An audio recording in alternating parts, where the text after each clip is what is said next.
Shalom, my friends, and welcome to another video. I wanted to give a brief testimony about what you saw there. If you look around, you can see that they're offering these free hot dogs and coats, and then you saw that there's this sign that says a Trick or Treat Bounce House. So the building behind me, once I stand this way, is actually a church. We go down the hill here. We can see that this church is having what you might call a festival or a carnival, and people here are coming together to celebrate. And the question is, what are these people celebrating, and in what manner are they celebrating? There are a few verses that come to mind, but I wanted to start with Genesis chapter 1 verse 4, where we are told that God made the light, or in Genesis 1 we are told God made the light, but in 1 verse 4 we specifically notice that God separated that which was light from the darkness. And we can see there are a variety of things going on here with food, and then behind me this way they have the whole bounce house thing going on. And it's really just an interesting atmosphere, and then there's obviously the music and things. But it's really an interesting atmosphere for this to be. And perhaps if we walk this way and around, we can see the church more. But to be in an environment that is supposedly a Christian place, that is supposedly a place that is speaking to the microphone, that is supposed to be glorifying God, but they have just these varieties of things going on. And here we have the church structure right behind us, and it is just a sort of like clash of worlds. Like you have this structure that is supposed to be, like you see the light coming from this place, and each week people come together to have a message that, no worries. Even just this sign behind me here, or in front of me here, where it says church parking, is really just interesting, because this is a place that is supposed to be set apart.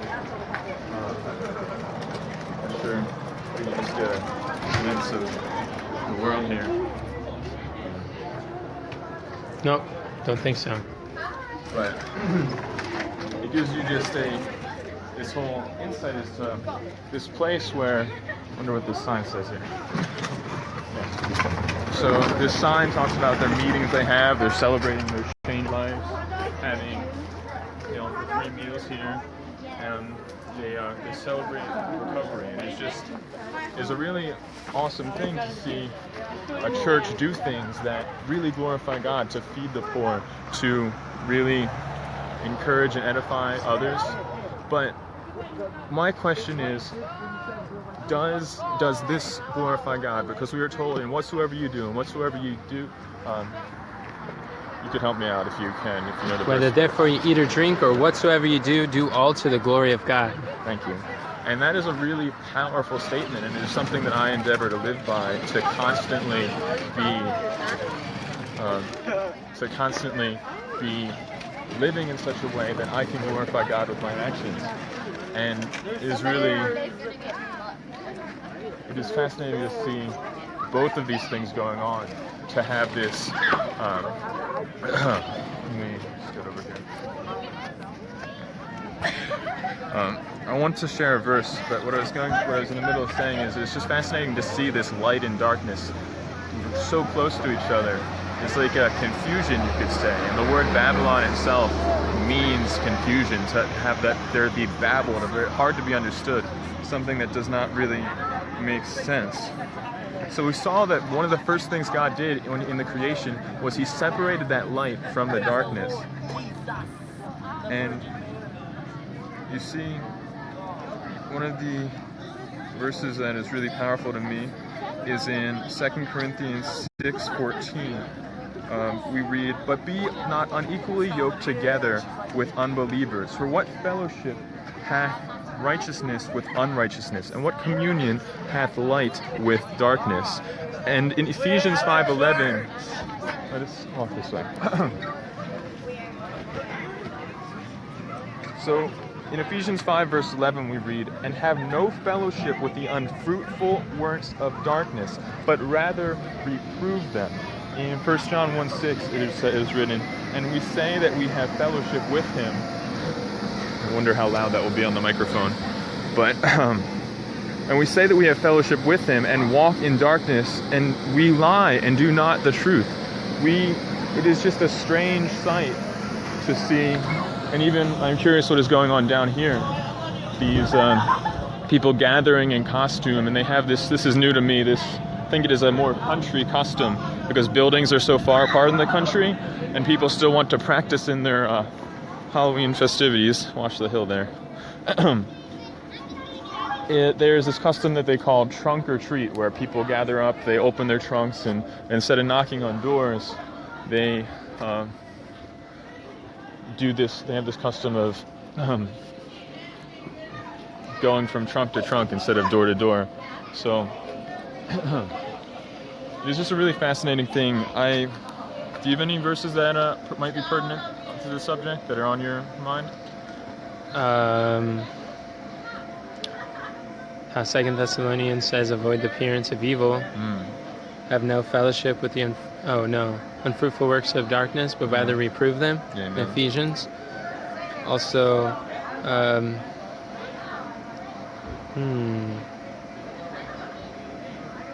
the dead praise not the Lord, neither do any that go down into silence. Amen.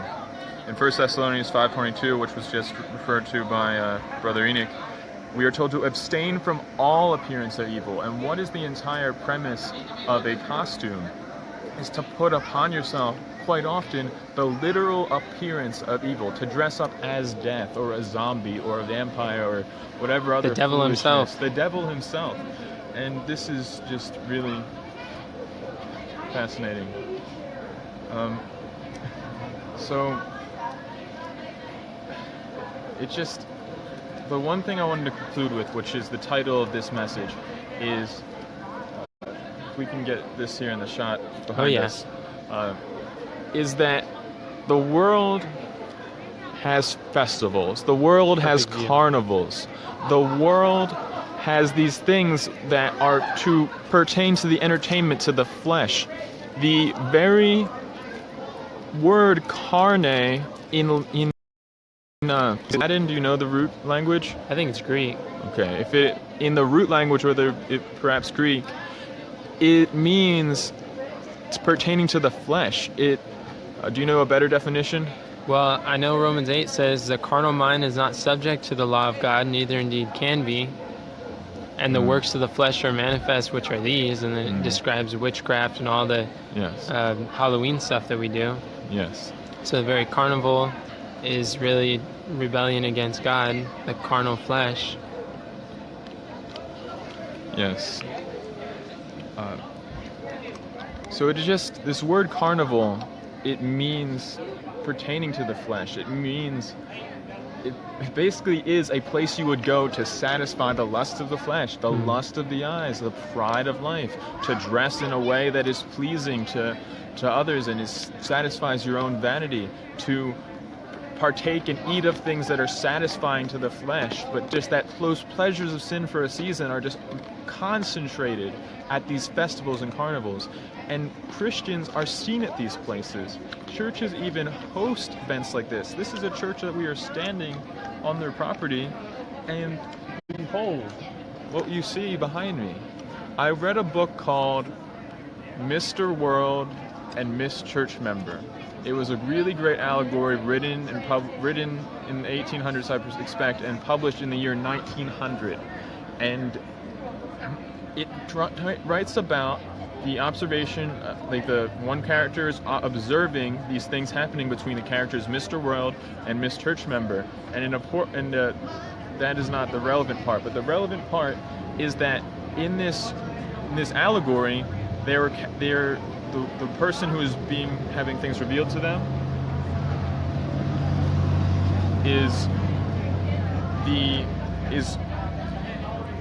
basically this devil is being forced to explain what happened to the man that to the man that is being shown all of these things from Mr. World and Miss Church Member. And if you notice the story, it says, show me. This character asks the devil, if I remember correctly, show me what happened and how this carnival came to be, or how this festival came to be. And he transforms into the image of Satan, and he sees a vision before him of all Satan and his devils. And Satan says to his devils, I need a way to bring the church into the world. If you, and I counsel with you, my subjects, my angels, to say, how can we bring the church into the world? And whoever comes up with the best method, we will name that method after them. So the devils think, some of them propose an idea, some of them say this or that. Satan rejects each one. But one devil comes up and he says, we should have a place where the church can host and raise funds, invite people to partake in activities and enjoyment, and really engage in revelry and laughter and these to satisfy their food, and just to essentially have a carnival, we might call it. And Satan says that we shall do. That is the thing that we shall use to bring the church into the world. And they will think that they are bringing money into their church for the cause of God, but in reality they are bringing souls into darkness. And then Satan says to that devil, we shall name this practice after you. What is your name? And that devil responded, my name is Fast Devil. So they would call these things fast devils. But that was, over time, that name started to change, and it became to be known as the practice of the festival.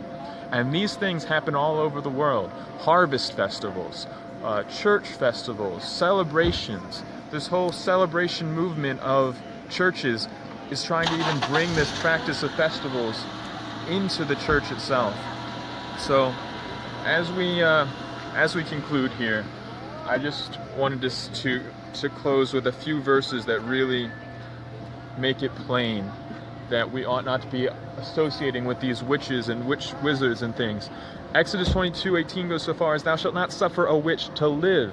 In Deuteronomy 18:10, there shall not be found among you anyone that maketh his son or his daughter to pass through the fire, or that useth divination, or an observer of times, or an enchanter, or a witch. 1 Samuel 15, verse 23 tells us that for rebellion is as the sin of witchcraft.